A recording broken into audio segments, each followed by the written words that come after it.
মাত্র ২৬ বছর বয়সী একটা রাজনৈতিক দলের প্রধান নেতা হয়ে ইতিমধ্যেই ইতিহাস করেছেন নাহিদ ইসলাম। অবশ্য ঐতিহাসিক গণঅভ্যুত্থানে নেতৃত্ব দিয়ে নাহিদ ইসলাম সবসময়ই কিংবদন্তির পর্যায়ে থাকবেন। তবে গণঅভ্যুত্থানে নেতৃত্ব দেয়া এবং একটা রাজনৈতিক দল পরিচালনা করা সম্পূর্ণ ভিন্ন এক বিষয়। নাহিদ ইসলামের রাজনৈতিক দল জাতীয় নাগরিক পার্টির ভবিষ্যৎ কী হতে পারে, এটাই এখন রাজনৈতিক অঙ্গনের অন্যতম আলোচিত বিষয়। শুরুর দিকে এনসিপি অনেকটা এলোমেলো অবস্থায় থাকলেও দেশের প্রত্যেক জেলায় তাদের পদযাত্রা বেশ ভালো সাড়া ফেলছে। সাধারণ মানুষের কাছে যাওয়ার ফলে তাদের রাজনীতিটা ধীরে ধীরে শক্ত হচ্ছে। তবে সবচেয়ে বড় প্রশ্ন, এনসিপি কখনো ক্ষমতায় যেতে পারবে কিনা?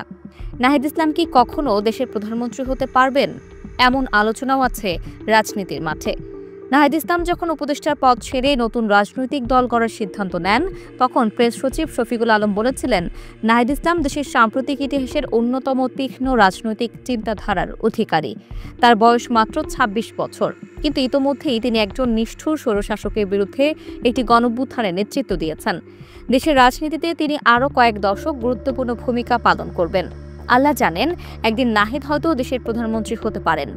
নাহিদ ইসলামের সাম্প্রতিক জন্মদিনেও এনসিপির দক্ষিণাঞ্চলের মুখ্য সংগঠক হাসনাত আবদুল্লাহ তাকে আগামীর প্রধানমন্ত্রী হিসেবে সম্বোধন করেছেন। অনেকেই মনে করছেন, ভবিষ্যতে নাহিদ ইসলামের প্রধানমন্ত্রী হওয়াটা অস্বাভাবিক কোনো কল্পনা নয়, এটা এক সময় বাস্তবে পরিণত হতে পারে। তবে এনসিপির এখন সবচেয়ে বড় লক্ষ্য হওয়া উচিত বিএনপির প্রধান বিরোধী দল হওয়া।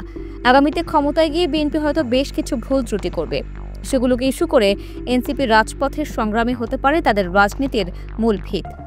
তবে এজন্য বেশ দীর্ঘ একটা সময় তাদেরকে রাজপথে টিকে থাকতে হবে। কোনো তাড়াহুড়ো বা শর্টকাটে ক্ষমতা যাওয়ার চিন্তাভাবনা এনসিপির জন্য বিপদ ডেকে আনতে পারে। সেই সাথে সাধারণ মানুষের সাথে সংযোগ এবং সম্পর্ক বাড়াতে হবে। এভাবে করেই হয়তো ১০ থেকে ১৫ বছর বা ২০ বছর পর হলেও এনসিপি বাংলাদেশের সরকার গঠন করতে পারে, আর নাহিদ ইসলাম বসতে পারেন তার কাঙ্ক্ষিত প্রধানমন্ত্রীর চেয়ারে। নাহিদ ইসলাম সম্প্রতি বলেছেন, ৫ আগস্ট আমাদের লক্ষ্য ছিল গণভবন, এবার লক্ষ্য হচ্ছে সংসদ ভবন। আমরা রাজনৈতিক সহিংসতামুক্ত বাংলাদেশের রাজনৈতিক সংস্কৃতি দেখতে চেয়েছিলাম। বাংলাদেশকে চাঁদাবাজ, দুর্নীতি ও সন্ত্রাসী মুক্ত করে ঘরে ফিরব। এটা ঠিক যে নাহিদ ইসলামদের নিয়ে দেশের বড় একটা সংখ্যার মানুষ স্বপ্ন দেখছে, তবে দল হিসেবে এনসিপি সেই স্বপ্ন পূরণ করতে পারবে কিনা সেটা ভবিষ্যতই বলে দেবে।